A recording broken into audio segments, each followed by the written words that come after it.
안녕하세요. 저는 60대 중반의 여자이고 혼자 사는 독거 노인이랍니다. 이 나이를 먹다 보니 늘어가니 주름이요. 회 한 번뿐인 인생이지만 딱히 후회는 없는 인생을 살아왔네요. 자식도 남편도 없으니 박복해 보이신다고요? 네. 어찌 보면 맞는 말씀이에요. 저는 복스럽다 말할 수 있는 평탄한 인생을 살아오지 못했습니다. 사모님, 오늘 치과하고 스파 예약되어 있는 날입니다. 차가 막힐 것 같으니 늦지 않게 얼른 채비하시지요.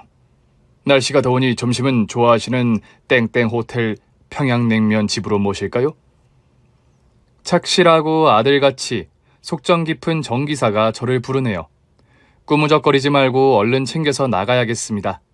운전기사까지 쓰면서 사는 걸 보니 부잣집 사모님 아니냐고요?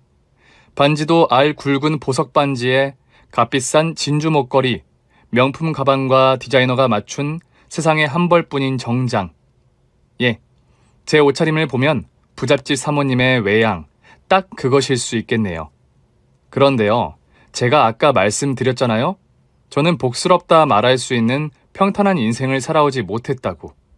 정기사가 모는 차를 타고 치과로 향하는 길, 차창 밖으로 한여름의 플라타너스 녹음이 참 푸르고 이쁩니다. 젊고 싱싱한 모든 존재의 아름다움은 늙어 더 절실하게 보이는 법이랍니다. 맴. 이 더운 날 매미는 지치지도 않고 참 열심히도 울어대네요. 젊은 날, 어린 날의 나도 꼭 저런 매미 같았다는 생각이 듭니다. 누가 잘 들어주지도 않는 울음을 저리 울면서 지칠 줄도 잘 몰랐던. 무더위가 기승이고 매미가 귀를 찢게 울어대는 여름이면 인생 초년기에 헐벗고 배고픈 어린 시절의 제가 떠오르곤 합니다. 그 시절 더운 여름이면 7살 여자아이는 충청도 시골 장터에서 좌판에 아이스 깨끼를 메고 팔로 다녔답니다. 아이스 깨끼 사유. 입안에 한 입 물면 왔다 벌써 겨울이 와버렸냐. 이 시리다 할 정도로 시원하고 맛난 아이스 깨끼예요. 아줌마 이거 하나 사가세요. 달고 참말로 맛나다니까. 둘이 먹다 진짜 하나 죽어도 모르는 맛이어요. 어려서 일찍 부모님이 병으로 돌아가시고 혼자 남겨진 저는 5살 무렵부터 친척집을 전전하며 자라났어요. 7살 언저리에는 먼 친척 할머니 댁에서 생활했는데 그때 저는 학교를 파하면 좌판을 메고 장에 아이스 깨끼 장사를 하러 나갔었습니다. 뜨거운 떼약볕 아래 장사를 하면서 제가 파는 아이스 깨끼 하나가 왜 그리 먹고 싶던지요. 엄마 손을 잡고 장에 와서 어리광 부리며 아이스 깨끼를 사먹는 또래의 어린아이들이 그렇게나 부러웠답니다. 친척 할머니 댁, 사촌 고모 집, 이종사촌의 사돈 형님 댁, 정말 촌수를 따지기도 애매한 집들을 부엌대기 비슷한 처지로 전전하며 지내다 18살도 채 되지 않아 저는 남편에게 팔려가듯 시집을 갔더랬죠. 시댁은 서울 변두리 외곽에서 조그만 대포집을 운영하는 집이었는데 남편은 노름한다고 사흘이 멀다 하고 집을 나가는 남자였죠. 시어머니 역시 강팍한 성질머리에 며느리인 저를 무슨 물건 취급하며 부려먹을 생각만 하는 사람이었답니다. 겨우 나 같은 걸 며느리로 사온다고 너네 친척집에 뿌린 돈이 얼만 줄 알아? 그때 뿌린 돈 거두려면 네가 안 먹고 안 입고 3년은 일해야 본전 건진다. 알아들어? 빨리 나가서 숯불 피우고 저녁 장사 준비해라. 손님 들이치기 시작하면 정신없으니까 어서! 게으름 필 생각하지 말고 빨리빨리 움직여. 아유 속 터져 정말. 충청도 출신이라 그런가? 행동이 왜 그리 굼뜬가 몰라. 시어머니는 동네에서 숯불에 꼬치구이를 안주로 구워 파는 대포집을 운영하셨는데 제가 시집오자 바로 가게 일에서 손을 떼시더군요. 당시만 해도 대포집에 술을 마시러 오는 사람들은 대부분 중년 남성들이었고 그런 남자 손님들 단골로 만들어야 한다면서 가게 오픈 전에는 꼭 저를 화장하고 단장까지 하게 했어요. 내가 무슨 술집 여자도 아니고 기분도 나쁘고 자괴감이 밀려왔지만 불평 한마디 못했습니다. 시집 오기 전 기거했던 친척집에서 들은 말 때문이에요. 야, 아가, 이제 네가 관연한 나이가 돼서 시집가니 하는 말이다만 3년 쫓게 못된 기간이지만서도 네가 이 집서 먹고 자고 하면서 축낸 쌀이며 반찬, 옷값만 혀도 소 반마리 값은 돼요. 그걸 너한테 계산 속해서 받아낼 생각은 없다. 제가 얹혀 사는 거 미안해서 장날마다 나가서 어르신 대신 좌판 매고 아이스케이크도 팔고 속옷이며 동동구리 모두 팔았잖아요. 그걸로 어르신 솔찬히 반찬값도 되고 계모임도 척척 나가신 걸로 아는데요. 행여 시어른 앞에서 내 앞에서 만취로 이빨은 소리 척척 해대는 건 말어라. 이 시집살이라는 건 말이다. 그저 눈 닫고 입 닫고 귀 닫고 사는 게 상책이니까 말이여. 시집 가는 일이 그리 삼중으로 병신되는 거면 안 가고 그저 비구니로 사는 게 훨씬 낫겠구먼요. 참말 똑똑한 아이가 말귀가 오늘따라 어둡냐. 거르고 걸러 먼 친척이어도 너랑 피가 한 방울이라도 섞인 건 사실이니까 서운하게 생각 말고 잘 들어라이. 너 시집 가는 시댁서 네가 그간 입은 양말값 정도 되는 돈 받은 거는 사실이니까 하물며 시집 가서 맘에 안 드는 일 있어도 꾹 참고 살아라. 솔직히 말해, 너 며느리감으로 데려가며 받은 돈, 그 돈 토해낼라면 우리 형편에 택도 없으니까 그간 너 거두고 먹고 입힌 값이려니 생각하고 참고 살라고. 그럼 돈 받고 나를 일면식도 없는 집에 팔아 넘기는 거냐고 빽 소리 지르려다 관두었습니다. 저는 뭐 그럴 자격이 없는 것 같았어요. 어찌 보면 직계 혈육도 아닌 먼 친척벌의 저를 갖은 일을 부려먹으면서도 거두어 주신 건 사실이었기 때문입니다. 이런 사정이 얽혀 있었기 때문이에요. 시어머니의 부당한 대우에도 저는 군말 없이 늦은 오후가 되면 대포집 안주거리를 만들고 화장까지 곱게 해서 술 손님들을 받아야 했습니다. 듣자니 이 집 며느리가 작은 주인이 됐다면서요? 젊은 처자가 그 손맛이 보통이 아니네. 요 꼬치구이 안주 양념장에 마약이라도 넣었는가? 입에서 살살 녹네요. 술이 그냥 술술 들어가는 맛이라니까. 그나마 다행이라고 해야 할지 저는 타고나길 손끝이 야물고 음식 솜씨가 좋아서 시어머니가 대포집을 운영할 때보다 훨씬 장사가 잘 되었어요. 안주 맛도 더 좋아지고 원래 늙고 성질 못된 여주인보다 젊고 예쁜 며느리가 장사를 이어받아야 한다고 소문이 나면서 그 일대에서 술맛 좋고 안주맛 좋기로 유명한 대포집으로 이름나기 시작했습니다. 무엇보다 숯불에 직접 구워서 파는 꼬치구이에 거기에 덧입히는 양념장 맛이 좋아 술꾼들의 발길이 하루가 멀다 하고 이어졌죠. 그런데요, 참 이상한 일이 이렇게 대포집 매출이 오르고 돈은 벌리는데도 시댁의 살림은 전혀 나아지지가 않는 겁니다. 왜 그런 줄 아세요? 사정을 알고 보니 글쎄 제가 그날 가게에서 번 돈을 은행 통장에 맡겨두면 그걸 야금야금 바로 빼서 써먹는 도둑고양이 같은 존재들이 집안에 2명이나 있었기 때문입니다. 그 양심 없는 2마리의 도둑고양이는 바로 남편과 시어머니였습니다. 예, 며느라. 이번에 저 윗동네에서 밀수하는 강씨 아줌마가 부산서 기막힌 여우 목도리를 들여왔는데 글쎄 나한테는 그걸 50%나 깎아서 준다지 않니? 아무리 생각해도 한 벌 드려야겠으니 오늘 가게 영업 전에 은행 가서 돈 좀 찾아오너라. 아니, 어머니, 어제 은행에 맡긴 돈은 이번 달 대포집 월사금 내야 하는 돈인데 그 돈을 찾아오시라 하면 대체 장사는 어떻게 하라고요? 네가 1시간 장사할 거 2시간 하고 주말에 쉴 거 쉬지 말고 술 좀 더 팔면 될 거 아니냐? 그깟 가게 월사금 그거 얼마나 한다고 이 생난리야? 생난리가 아니라요. 어머니, 재료값이니 월사금 빼면 가게 장사 아무리 잘 돼도 크게 남는 것도 없다는 거 잘 아시는 분이 이러시면. 에이! 아침부터 빈정상에서 원! 난 목에 칼이 들어와도 그 여우 목도리 드려야겠으니 그리 알아! 널 며느리감으로 데려온다고 쓴 돈이 대체 얼만데? 시어머니한테 그깟 여우 목도리 하나 못해주고 큰 소리야? 버럭 소리를 지르면서 그날 장사하려고 준비해놓은 안주거리를 바닥에 아무렇게나 내팽개치곤 집 밖으로 나가버리는 시어머니였습니다. 분명 나가서 동네 여편네 들고 수다를 떨며 밤늦도록 화투나 치다 돌아올 것이 뻔했죠. 남편이란 작자의 만행은 시어머니보다도 한 수 위였어요. 하루가 멀다 하고 노름판에 불려가서 큰 돈을 잃기 일쑤였습니다. 돈을 크게 잃은 날은 집에 와서도 곱게 잠들지 않고 밤새도록 행패를 부리고 술주정을 멈추지 않았죠. 마누라, 가서 술 좀 가져와 봐라. 내가 오늘 너무 속이 상해서 잠을 잘 수가 있어야 말이지.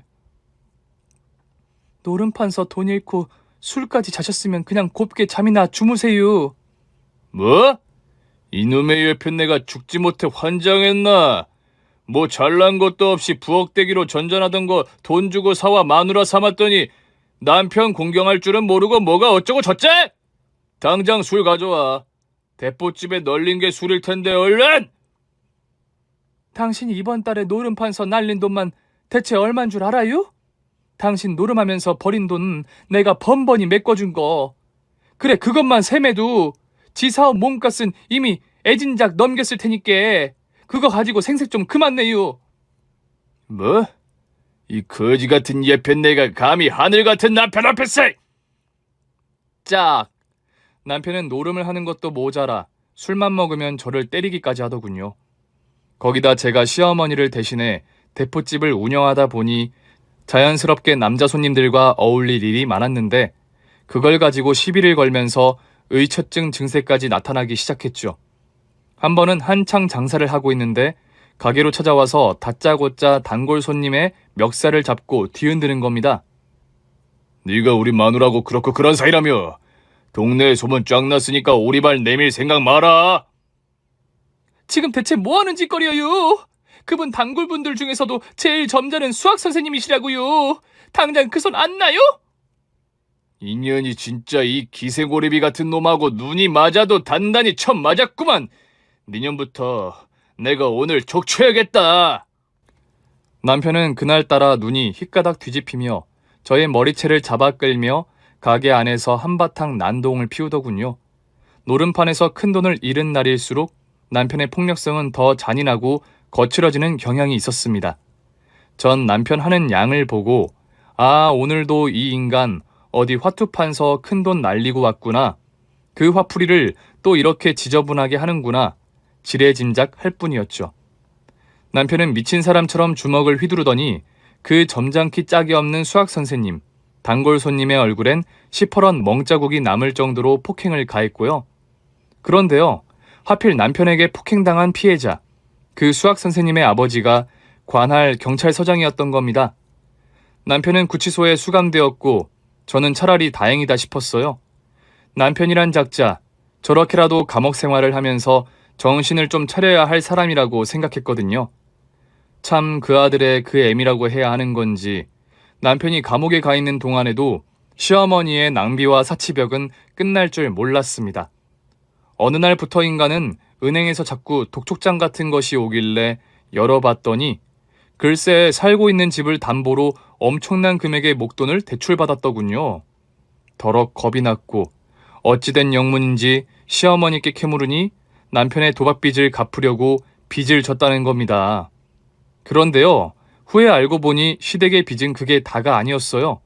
계모임을 하는 동네 아주머니를 통해 이자가 엄청 높은 사채까지 빌려 쓰고 있고 그 빚 또한 한두 푼이 아니란 걸 알게 됐어요. 저는 시댁이란 집구석에 있다가는 제가 말라 죽어 송장치를 일밖에 없다는 결론이 나더군요. 어머님, 지는 더는 이 집에 살지 못하겠구만요. 어머님 아들과 당장 파혼시켜주세요. 너 사올 때 들인 돈이 얼만데 지금 내 앞에서.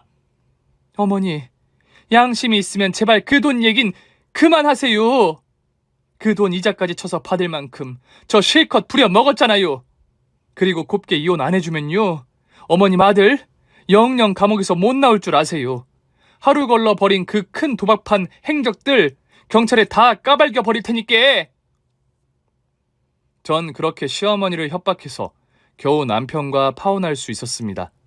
혼인신고도 하지 않고 그렇게 어영부영 시집살이를 했기 때문에 결혼생활 정리는 복잡하지 않았는데 불행 중 다행이었다 해야 할까요?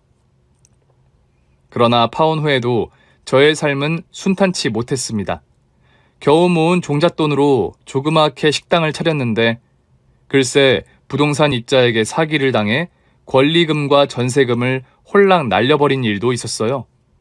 저는 그때 정말 저는 아무리 발버둥 치고 열심히 살려고 해봐야 되는 일 하나 없이 박복한 팔자라는 생각을 지울 수 없더군요. 약국마다 돌며 수면제를 모아 눈을 질끈 감고 삼켰습니다. 그런데 주인집 할머니가 다음날 아침 그날따라 일찍 일어나셔서는 김치찌개를 평소보다 많이 끓였다고 저한테 같이 아침을 먹자고 방문을 열었다가 저를 일찍 발견하셨어요. 그렇게 저의 첫 번째 자살 시도는 실패로 돌아갔습니다. 얼마 되지도 않는 가진 돈을 전부 잃고 저는 조그만 선술집에 주방 아줌마로 취직을 했어요. 배운 게 도둑질이라고 그 끔찍했던 시집살이를 하는 동안 잘하게 된 일이 안주 만드는 일이었기 때문입니다. 시댁에서 하던 대포집 방식대로 숯불에 꼬치구이를 구워내서 비법 양념장을 발라 만들어내자 주인장은 무척 좋아했습니다. 거기에 금손이 들어왔다고 월급도 얼마 안 돼 올려주고 저는 처음에 후덕하고 인심 좋은 사장을 만났다 생각했어요. 주방 아줌마! 가만 보면 몸매가 호리병 마냥 들어갈 때 들어가고 나올 때 나온 게 딱 내 취향이란 말이야. 어때? 오늘 밤 우리 집에 가서 따로 한잔할까? 아줌마 잘 만드는 꼬치구이도 몇 개 챙겨서 가자고, 어? 그러면서 제 엉덩이며 가슴께를 징그러운 손길로 만지작대는데 저는 소스라치게 놀라 몸을 피한다는 게 주방에서 끓던 육수 냄비를 엎었고 그 뜨거운 국물이 사장에게 튀었어요. 이년이 미쳤나? 고운 말로 하니까 안 들어 처먹지? 야, 너 거기서 더 나이 먹어봐라. 이렇게 추근덕대는 것도 고마운 줄 알라고, 네 주제에. 어째 오늘따라 육수를 푸지게 끓이고 싶더라니. 날 더워 뜨거운 목욕을 못해 영 정신을 못 차리는 것 같은데 화들짝 정신 들게 해줄게요. 전 뜨거운 육수 냄비를 그대로 그 징그러운 사장놈 면상에 들이부어 버렸어요. 길을 쓰고 재빠르게 피해서인지 다행히 그 사장놈 얼굴에 화상은 입지 않았는데 등 쪽에 뜨거운 국물을 맞는 바람에 화상을 입었다나요? 날 상해치사로 고소하겠다고 협박하는데 전 강간 및 폭행으로 고소하겠다고 맞섰어요. 결국 전 아무 죄 없이 그 집 식구들에게 온갖 쌍욕은 있는 대로 듣고 얼마 일하지도 못하고 가게에서 쫓겨나고 말았습니다. 그렇게 실직하고 터덜터덜 집으로 돌아오는데 처연한 초승달 하나가 어두운 밤 하늘에 걸려 있더군요. 그 달빛조차 왜 이리 서글프고 절망스럽던지 전 마침 지나치던 길에 한강다리로 갔습니다. 소주도 한 병 마신 상태여선가 더 이상 삶의 미련 따위 느껴지지 않았어요. 달빛마저 서글픈 한 세상, 더 살아갈 마음이 들지 않더군요. 전 더 고민하지 않고 첨벙 강물 속으로 뛰어내렸어요. 그런데요, 참 인명은 제천이라 했던가요? 끊고 싶다고 마음대로 끊어지지도 않는 질긴 목숨이었습니다. 눈을 떠보니 병원 응급실이더군요. 주사를 맞으며 개슴칠에 눈을 떴는데 물에 빠진 생쥐꼴을 한 어떤 남자가 절 걱정스러운 눈으로 쳐다보고 있더군요. 좀 괜찮으세요? 택시를 몰고 지나가다 잠시 정차했는데 그쪽이 다리 아래로 그대로 뛰어내리는 걸 보고 아차 싶어 바로 내려 그쪽을 구해냈소.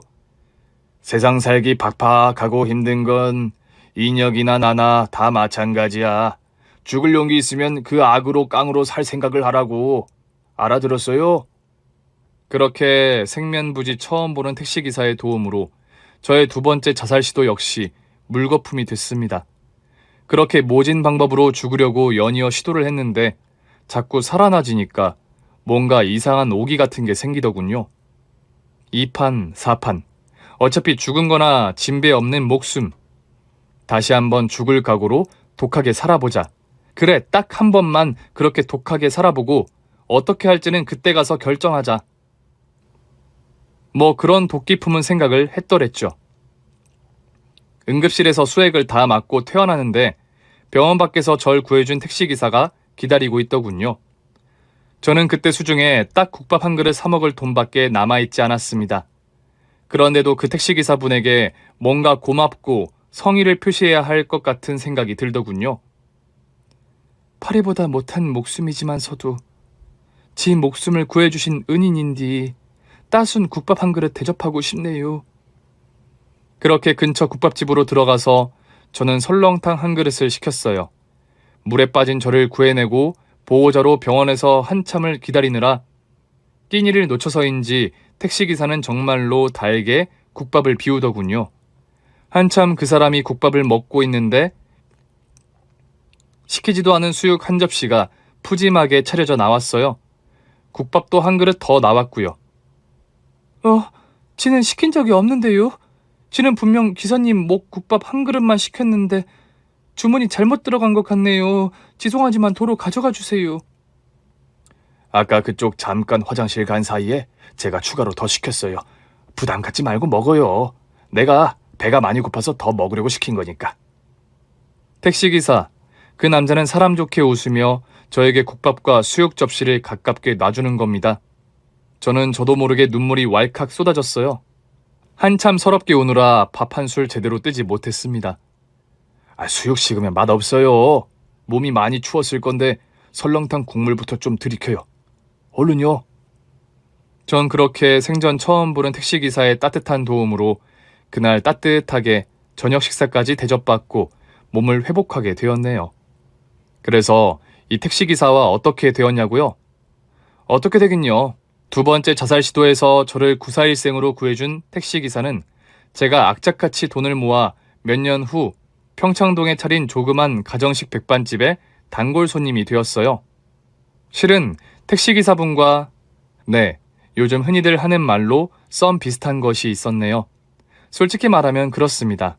저는 머리털 나고 저에게 그렇게 조건 없이 따뜻한 진심을 주는 사람을 만난 게 처음이었어요. 대단히 내세울 만한 직업은 아니었어도 직업적으로도 성실한 사람이었답니다. 의지할 곳 없던 저는 그 남자에게 기대고 싶은 마음이 컸어요. 그런데 말이죠. 그냥 고마운 마음, 내가 정말로 힘들 때 손을 내밀어준 은인, 거기에서 인연을 끝냈답니다. 택시기사분, 그 남자는 가정이 있는 남자였거든요. 아내도 있고 딸도 있고 또 아들도 있는 한 가정의 가장이었지요. 세월이 흐른 지금 그분이 저에게 가졌던 감정이 어떤 것이었을까 가끔 궁금해질 때도 있긴 해요. 그래도 지금 와서 그런 게 다 무슨 소용이 있고 의미가 있을까요?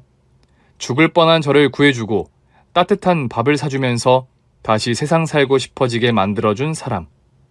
더없이 고마운 은인 같은 사람으로 기억에 남은 것이 더할 나위 없이 감사한 일이지요. 그 택시기사분은 제가 전문직으로 조리학원을 다니고 온갖 굳은 일 마다하지 않고 억척스럽게 번 돈으로 평창동에 밥집을 냈을 때 1호 단골 손님이 되어주셨답니다. 저는 그분이 밥을 먹으러 올 때는 언제나 넘치게 서비스를 팍팍 드렸지요. 시간이 지나서는 택시기사분의 가족들도 제 식당에 자주 밥을 먹으러 오는 단골이 되었고요. 갖은 고생과 우여곡절 끝에 평창동에 차린 밥집은 다행히 별탈 없이 장사가 잘 되었습니다. 조리학원을 오래 다니면서 메뉴를 꽤 고심해서 준비했고 이런 저의 노력이 먹혔는지 입소문을 타고 맛있는 가정식 백반집으로 유명세를 타게 되었죠. 저녁에는 특별 메뉴로 제가 예전에 시집살이하며 배웠던 숯불 꼬치구이를 안주로 팔았는데 이 역시 식당의 인기 메뉴였답니다. 정말 시집살이 하던 때의 기억이 지긋지긋하고 술 장사는 하고 싶지 않아서 백반집을 차린 건데 또 어느새 그 징글징글한 기억을 잊고 그 옛날 대포집에서 팔던 숯불 꼬치구이를 파는 저를 보면서 참 세월의 시간에 장사 없다는 말을 실감했네요. 뭐 어찌됐든 간에 이 메뉴는 애주가들이 아주 좋아하는 안주여서 가게 매상에 아주 한몫 톡톡히 하는 효자 메뉴였답니다. 아주머니, 여기 평창동서 백반집 한 지 얼마나 됐어요? 한 5년 넘어가지요. 그건 왜요? 내가 이 식당을 안 건 1년이 채 안 돼가는데 꽤 오래됐구만. 뭐 좀 궁금해서요. 이 집 백반 맛이 원체 내 입맛이 잘 맞아 놔서. 아이고, 할아버님. 입성 보면은 좋은 거 엄청 많이 드시는 분 같은데 저희 식당 백반이 그리 좋으세요? 일주일에 3일은 저희 집을 찾아주시니 진짜 우리 식당 진짜 백이 성골 단골이세요. 자, 오늘의 특별 메뉴 고추장 돼지 불고기예요. 제가 꼬치구이 굽는 숯불에다 특별히 초벌구이를 해놔가지고 둘이 먹다 하나 죽어도 모를 맛일 거구만요. 돼지 불고기는 주문 안 했는데. 에구머니 그리 말하시면 명색이 단골이시라면서 섭하지요. 오늘이 할아버님 우리 백반집 단골 된 지 뭐 딱 1년째라 치고 그 뭐시기냐 단골 1주년 기념 서비스구만요. 부담 갖지 마시고 맛나게 드셔요. 돼지고기가 남아 돌고 또 좀 심심해서 만든 거구만요. 저는 우리 집에 평소 단골 고객 할아버지에게 그날따라 기분이 좋아서 고추장 불고기를 서비스로 드렸습니다. 여느 날과 마찬가지로 맛나게 식사를 하신 단골 할아버지가 가게를 나계시며 대뜸 묻더군요. 여기 식당 1년 매출이 얼마나 되냐고요. 장사가 잘 돼서 먹고 사는 데는 걱정 없는 정도예요. 부엌대기로 이 집 저 집 전전하며 살던 제 분수에 비함은 지금 정도 장사되는 것도 전 하늘에 감사하며 살아요. 1년에 1억이면 우리 집에 들어와서 매일 밥 해주겠어. 예? 1년에 1억이요? 1억이면 연매출 훨씬 훌쩍 넘는 큰 돈인데 왜 그런 큰 돈을 절 주신다는 거예요?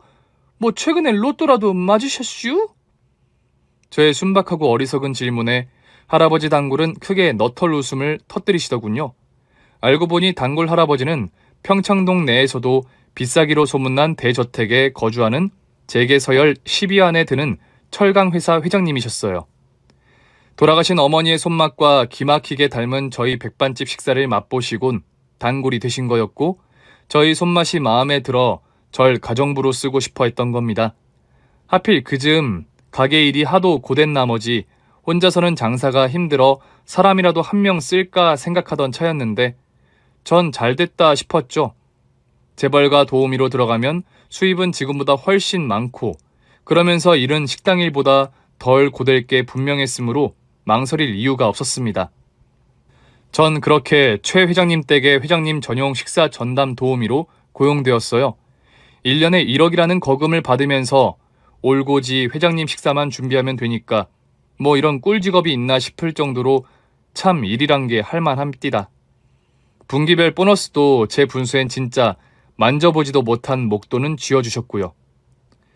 제 평생 이렇게 편하게 조금 일하면서 많은 돈을 받은 적이 없었으니까요. 게다가 회장님 댁에 일하는 사람들도 대부분 저를 깍듯하게 대우하는 겁니다. 회장님 전담 식사 도우미라는 위치가 그 댁에서는 나름 막강한 자리더라고요. 회장님 역시 저를 아주 따뜻하게 대해주시고 능력을 인정해주시는 바람에 저는 참 50 넘어 살도록 이렇게 행복한 날이 있었나 싶을 정도로 좋은 날들을 보냈더랍니다. 회장님 댁에서 내어주는 거주 공간만 해도 분에 넘치게 넓고 쾌적했답니다. 처음으로 나만의 욕실 딸린 방을 쓰면서 참 감회가 남달랐어요. 그러던 어느 날이었네요. 그날도 회장님께서 좋아하시는 서리태 콩국수와 맷돌에 직접 갈아 만든 녹두 빈대떡을 저녁상으로 물리고 나서 좀 일찍 잠자리에 들렸는데 누군가 똑똑 방을 노크하는 겁니다. 문을 열고 빼꼼히 내다봤는데 회장님이 좀 불안한 얼굴로 서 계셨어요. 아니, 이렇게 야심한 시각에 회장님께서 제 방엔 웬일이세요? 충주대, 내가 괜히 의논한 일이 있는데 방으로 좀 들어가도 될까? 예, 뭐 그렇게 하세요. 야심한 시각. 저 혼자 자는 방에 회장님이 들어온다는 게 좀 그렇긴 했지만 평소 워낙에 신사적이고 그런 쪽으로 제가 걱정할 만한 행동을 전혀 하시는 분이 아니셨기에 저는 흔쾌히 방 안으로 회장님을 모셨습니다. 게다가 회장님 댁에는 집에 거주하며 일하는 사람들만 7명이 넘었는데 그들 중 누가 제 방 앞으로 늦은 시각 회장님과 단둘이 시시콜콜 얘기를 나누는 모습을 보이는 게 더 뒷말이 나올 상황이란 걸 알고 있었거든요. 충주댁, 지금부터 내가 하는 얘기 잘 들어. 내가 지금부터 아주 특별한 제안을 하나 할 텐데 들어줄 수 있겠어? 이게 나 살자고 하는 짓이기도 하지만 결국 충주댁한테도 아주 좋은 일이 될 것 같은데 말이야. 회장님은 한밤중에 제 방에 찾아온 연유를 차근하게 말씀하시더군요. 다 듣고 나서 저는 말했습니다. 회장님께서 말씀하신 거시기요. 예, 제가 온몸으로 받아들이겠어요. 저를 이렇게 호의호식하며 대우받으며 살게 해주신 분 명령인데 제가 거스를 자격도 딱히 없구만요. 예, 회장님의 제안이란 것이요. 평범하고 쉬운 일은 절대 아니었어요. 회장님 댁에는 오랜 기간 남편과 떨어져 딸과 아들만 데린 채 시집살이하는 회장님의 며느리가 살고 있었습니다. 회장님의 아들은 해외 지사를 전담하느라 3년 넘게 해외 파견 근무 중이었죠. 그런데요, 그 현숙하고 조신하기 짝이 없다 생각했던 며느리가 근래 들어 분위기가 심상치 않다는 겁니다. 집안 사람 누구도 눈치채지 못하고 있었지만 회장님께서는 오른팔과 다름없는 회장님의 비서 김 실장을 통해 며느님의 불륜 사실을 최근에 알게 됐다 합니다. 그 충격과 배신감은 가히 이루 말할 수 없었지만 일단 한창 사춘기인 손주, 손녀들을 고려해 이 사안을 어떻게 터뜨리고 해결해야 할지 고민이 깊으셨대요. 정말로 은밀하게 사람을 붙여 며느리의 뒤를 캤는데 글쎄 며느리란 이 여자 불륜남과 작당해서 회장님 댁 재산을 집어삼킬 궁리까지 하고 있더랍니다. 너무 괘씸하고 분해서 당장 며느리를 어떻게 응징이라도 하고 싶었는데 딱히 방법도 없고 무엇보다 손자 손녀의 안위가 걱정되어 한동안 걱정만 하고 있던 찰나 하도 답답해서 저를 찾아와 부탁을 하셨던 거예요. 어찌됐든 충주댁이 하루 종일 집안에 있으면서 며느리의 일거수일투족을 감시할 수 있는 사람이고 또 내가 이 집안에서도 유일하게 믿을 수 있는 내 편이라 이런 말을 하는 거요. 김 실장이 최근 알아본 바로는 며느라이가 날 해치려고 하는 것 같아. 잡아 족치려 해도 결정적인 증거가 없어 발만 동동 구르고 있으니 충주댁이 빼도 박도 못할 끈앞풀을 딱 하나 잡아와요. 내 목숨 살리는 일이다 생각하고 할 수 있겠소? 전 대답 대신 아주 고개를 크게 끄덕이는 것으로 대신했습니다. 제 인생에 있어 큰 은인이나 다름없는 회장님의 안위가 걸린 일이라면 어떤 수를 써서라도 결정적인 증거를 찾아야겠다 싶더군요. 전 다음 날부터 이 댁 작은 사모님, 그러니까 회장님의 며느리에게 의도적으로 살갑게 접근했더랍니다. 작은 사모님, 회장님께서 한 며칠 외국으로 바람 쐬러 나가시는데 그동안 작은 사모님께 맛있는 거 많이 해드리란 명을 내리고 가셨네요. 계절 탓인가 사모님께서 입맛도 없고 체력이 많이 떨어졌다 들었는데 뭐 드시고 싶은 거 있으면 바로 명령만 내려주셔요. 날도 덥고 입맛도 딱히 없어요. 충주댁은 하던 대로 아버님이나 신경 써요. 나까진 신경 쓸 거 하나 없어. 사람 옆에 있는 거 딱 귀찮으니까 방에서 얼른 나가줘요. 제가 회장님 사람이라 그런지 처음엔 저에 대한 경계를 풀지도 않고 날카롭게 굴기만 하더군요. 그런데 곰곰 생각해 보니 이 댁 며느님 친정이 이북 쪽이란 얘기를 흘려 들은 기억이 나더군요. 전 안 돼도 본전이란 마음으로 이북 전통 음식 중에 하나인 간 고등어찌개를 불어 집안 가득 냄새를 풍겨가며 한 냄비 끓였답니다. 아니, 이게 무슨 냄새야? 아줌마, 집안 가득 비린내 진동한 게 대체 뭘 만드는 거예요? 간 고등어찌개라고 들어보셨나요? 저희 먼 친척이 이북 사람이라 가끔 저 어릴 때 이걸 만들어줬는데 맛나게 먹었던 기억이 나서 그만. 냄새 역하시면 바로 다 버릴게요. 죄송하구먼요. 아니에요. 누가 버리라고 했어요? 가만 있어봐요. 한 맛이나 보게. 간 고등어찌개 아는 사람이 별로 없는데 충주댁은 참 별걸 다 아는 사람이네요. 작은 사모님은 그렇게 제가 만든 간고등어찌개의 맛을 한번 보더니 아니나 다를까 얼굴에 화색이 돌며 밥 한 그릇을 앉은 자리에서 다 비우더군요. 평소 깨작깨작 쥐벼룩만큼 식사를 하나마나 하는 양반인데 제가 만든 강고등어 찌개가 맛이 좋기는 했나 봐요. 강고등어 찌개란 게 이북 전통 음식인데 비리지 않고 시원하고 칼칼하게 끓여내기가 쉽지 않은 음식입니다. 그런데 제가 뚝딱 만든 그 이북 전통찌개를 한 사발 잡숫고 며느님께서는 누가 업어가도 모르게 잠이 들어 버리셨죠. 물론 이유는 있었습니다. 제가 강고등어 찌개 안에 잠이 좀 잘 오는 약을 살살 뿌려놨거든요. 평소 엄지손가락 지문으로 휴대폰에 잠금 장치를 해두는 며느님 버릇을 알고 있던 저는 일단 회장님 며느리의 휴대폰 안을 샅샅이 훑어볼 수 있었어요. 불륜남의 정체와 직업, 신상 등을 죄다 알게 되었죠. 저는 그런 증거들을 일단 제 휴대폰으로 모두 캡처해 두었어요. 휴대폰의 문자며 통화 기록들을 살펴가는데 글쎄 경악스럽고 끔찍한 사실 하나를 발견했습니다. 9월 15일 청평 리조트 최 회장 전용 라운지, 라운딩 돌며 세 번째 휴식 타임에 사고 예정. 나머지 문자들을 샅샅이 찾아보니까 글쎄 그 적어놓은 날짜에 회장님이 골프를 치는 동안 골프장 내 이동 차량의 브레이크를 일부러 고장 내온 뒤 회장님 혼자 그 차를 타게끔 한다는 계획이 적혀 있더군요. 회장님 며느리와 그런 끔찍한 범죄를 의논하는 상대는 회장님 댁 전용 골프 선생인 남자 프로 골퍼였어요. 큰 대회에서 여러 번 화려한 성적을 거두면서 매스컴에서도 꽤 이름난 골프 선수인 그는 최 회장님 댁 사람들에게 골프 개인 레슨을 해준 지 10년이 넘어가는 거의 가족과 같은 존재였는데 바로 그 골프 선생과 회장님 며느리가 바람이 난 거였습니다.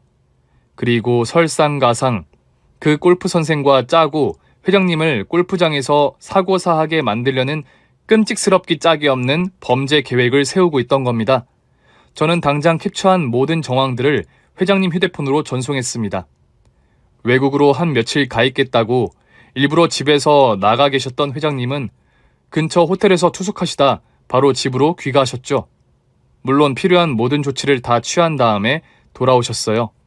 경찰과 형사 여러 명을 대동하고 집으로 들어오는데 그 분기탱천한 기세에 집안 사람들 모두가 얼어붙었습니다. 그런데요, 참 막장 코미디 같았던 게 뭐냐면 대노한 회장님 눈치를 보느라 집에 있던 사람들 모두 벌떡 일어선 채 기립하고 있는데 딱 한 명 잠자는 숲속의 공주 마냥 쿨쿨 잠에서 깨지 못한 한 사람이 있었다는 겁니다. 바로 회장님의 며느리였죠. 그도 그럴 것이 제가 강고등어 찌개 안에 아주 수면제를 솔솔 뿌린다는 게 의욕이 과했던지 뭉텅뭉텅 뿌려버려서 아직도 잠에서 깨어나지 못하고 있던 탓이죠. 작은 사모님, 이제 좀 일어나 보세요. 회장님 돌아오셔서 사모님 찾으시네요. 그만 주무시고 좀 일어나 보셔야 할 것 같아요. 전 나름 최선을 다해 차분하게 회장님 며느님을 깨웠지만 수면제가 용량 과다였는지 깨어날 생각을 안 하시더군요. 그 모습을 보고 계시던 회장님께서 순간 폭발하시고 말았습니다. 이 배은망덕하고 고얀 것 같으니라고 당장 자리에서 벌떡 일어나지 못해! 수준 떨어지게 우리 집 골프 선생하고 바람난 것도 모자라 뭐 감히 날 헤아려 들어. 당장 일어나서 죗값 단단히 치를 각오부터 해라! 쩌렁쩌렁 소리치면서 며느리를 깨우는데 지켜보는 사람들 모두 소름이 끼칠 정도였습니다. 회장님께서는 그래도 분이 안 풀리셨는지 아랫사람들에게 부탁해 커다란 양동이 가득 찬 물을 받아오게 시키시더군요. 그리고 양동이에 담긴 차가운 물을 인정사정 없이 며느님 면상에 쫙 끼얹어 버리시는 겁니다. 그 찬물 세례를 맞고서는 결국 며느님도 잠에서 깨어났어요. 잠이 깨고 상황 파악을 마친 뒤엔 회장님께 무릎을 꿇고 싹싹 빌더군요. 아버님, 정말 제가 죽을 죄를 지었습니다. 그래도 아버님 손주, 손녀 낳아드린 공이 있는데 그걸 봐서라도 제발 저 한 번만 용서해 주세요. 네? 네가 단순히 날 해치려 든 것도 아니고 골프 선생과 눈이 맞아 날 해치려 들었는데 그걸 어떻게 눈 감을 것 같으냐. 남자에게 눈이 돌아 시합에 해치려는 너 같은 년이 아이들은 해하지 않는다는 법이 어디 있겠어. 내 재산 지키고 내 자손 지키기 위해서라도 너 같은 건 콩밥을 먹어야 한다. 저리 싹 비켜! 칼같이 호통을 치시더니 뒤도 한번 안 돌아보고 울먹이는 손주와 손녀를 데리고 회장님은 2층으로 올라가 버리시더군요. 회장님 며느리는 그 길로 경찰서에 연행되어서 바로 구치소에 수감되었습니다. 그 골프 선생 불륜남과 함께 존속 살해죄로 형사처벌을 면하기 어렵게 되었죠. 그 후로 일사천리로 재판이 진행되었고 회장님 며느리는 10년이 넘는 징역형을 확정받고 교도소에 수감되었어요. 회장님 며느리와 함께 사건을 작당했던 그 골프 선생도 중형의 실형을 선고받고 교도소에 수감되었고 골프계에서는 완전히 영구 제명되었다고 합니다. 다른 사람들이 그렇게 뒤쫓아 다니면서 그 악마 같은 년 빌미를 잡으려 해도 안 됐는데 중주댁 강고등어찌개가 결국 날 살렸구만. 암튼 손끝 야물고 머리까지 야문 사람이야. 자네 참 인물이야, 인물. 나 죽을 때까지 끝까지 나 보필해주면서 내 곁에 있어줄 수 있겠나? 저는 그 사건 이후로 회장님의 두터운 신임을 받게 되어서 10년이 넘는 기간을 더 회장님 댁의 도우미로 생활하게 되었습니다. 지병인 고혈압과 당뇨, 만성 췌장염까지 앓고 계신 회장님이었지만 저의 극진한 정성이 들어간 자연식 식단으로 크게 투병하는 일이 없이 가끔 건강검진 받고 정기적으로 복용하는 약을 먹는 선에서 건강을 유지할 수 있으셨죠. 본인이 나이가 많고 각종 노환들을 앓고 있던 탓에 그렇게 오래 건강하게 살지 못할 거라 생각했던 회장님은 그렇게 건강을 유지할 수 있는 비결을 다 제 식단 때문이라고 하시며 저에게 엄청 고맙단 말을 많이 해주셨죠. 몸에 좋은 음식은 입에는 쓰다던데 희한하게 중주댁이 만든 음식들은 입에도 달고 몸에도 좋단 말이지. 돈이 아무리 많아도 입맛에 맞는 손맛 찾기가 쉬운 일이 아닌데 난 그런 면으로는 아주 복을 타고났어. 제 손맛을 알아주는 입맛이 이렇게 귀하고 높으신 분인 게 그럼 제 복인가 보구먼요. 제가 매끼 정성을 기울여서 밥을 맹글긴 하지만서도 이렇게 매번 달게 잡숴주는 분이 안 계시면 저도 신이 나서 이렇게 음식을 못 맹그는구만요. 제 보잘것없는 손맛을 이리 알아주시니 몸둘 바를 모르겠어요. 손맛 좋은 사람들이 말맛도 좋다더니 중주댁을 두고 하는 소리 같구만. 다음 생엔 내 식사 전담 도우미 말고 마누라로 한번 살아보는 건 어떤가?